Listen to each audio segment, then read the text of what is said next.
नगर निगम द्वारा किए गए अतिक्रमण हटाने की कार्रवाई के बाद पुल पर आलमगंज के पास प्रभावित दुकानदारों से समाज सेवी यासिर इमाम ने मुलाकात की और उन्हें आर्थिक सहायता प्रदान की। इस मौके पर समाज सेवी टूप टूप मल्लिक वार्ड पार्षद अली अहमद भी मौजूद रहे। नगर निगम ने हाल ही में देर रात अतिक्रमण हटाने की कार्रवाई की थी, जिससे कई दुकानदारों का व्यवसाय प्रभावित हुआ था। हालांकि प्रशासन ने पहले ही दुकानदारों को अतिक्रमण हटाने के संबंध में आगाह भी किया था।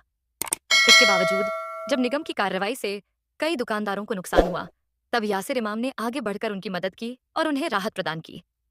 आपको बता दें कि इस अतिक्रमण में लगभग 200 दुकानदारों को आर्थिक नुकसान हुआ है।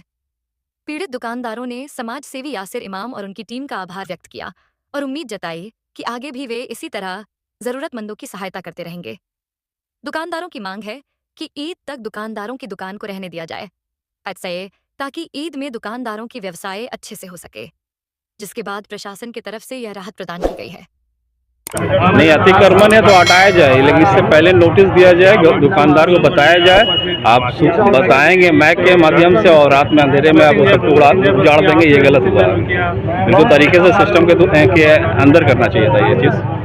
बहुत सारे लोग यहाँ गरीब हैं, जनता है, ईद का सबका ईद है, होली, सारे लोग हैं यहाँ पर बिजनेस कर रहे हैं। उसका यही लोग बिजनेस हैं जो रोड पे ही बेचते हैं, उनका जो गरीब लोग हैं वहाँ खरीदते भी सारे लोग इनसे। हर साल चांद रात बाजार लगता है, उससे पहले ही ऐसा काम किया गया, क्या कुछ इस तरह? अब तो हम चाहेंगे नहीं कि इसी तरह गवर्नमेंट पे अटैक करें, लेकिन जो भी हुआ गलत हुआ है। ये अगर करना भी था तो ईद के बाद, रामनवमी उसके बाद करना चाहिए था इस चीज़।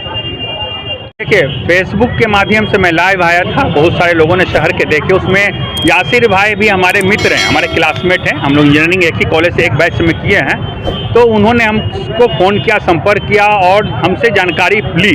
जानकारी लेने के बाद उन्होंने कहा कि हमने उनको बताया सारी बात कि बहुत बड़ा क्षति हुआ है, सामान मिलने के बाद भी बहुत नुकसान हुआ है। तो उन्होंने इच्छा जाहिर किया कि हम लोग से जो बन पाएगा उसकी कुछ ना कुछ मुआवजा के तौर पर दें कि कुछ उनको राहत मिल सके। मैंने उनका स्वागत किया, वो आए यहाँ पे, और मैं उनका इसलिए शुक्रिया अदा करता हूँ कि उन्होंने एक बड़ा कदम उठाया है कि जो दुकानदार का जो क्षति हुआ, कुछ मुआवजा, छोटा ही रकम या जो भी वो बन पा रहा उनसे, वो मुआवजा के तौर पर दे रहे हैं, जिससे वो जल्द से जल्द अपना दुकान शुरू कर सकें। क्योंकि ईद का मेला जो मार्केट है वो शुरू हो चुका है, अब महज एक सप्ताह ही मार्केट बचा है ना। तो ये बड़ी उपलब्धि उनकी है, इसलिए मैं उनका सभी फुटपाथ दुकानदार की ओर से उनका शुक्रिया अदा करता हूं कि उन्होंने ये जो कदम उठाया है ये सराहनीय है। क्या नाम लिखा? इंजीनियर अली अहमद, वार्ड पार्षद, वार्ड संख्या 24।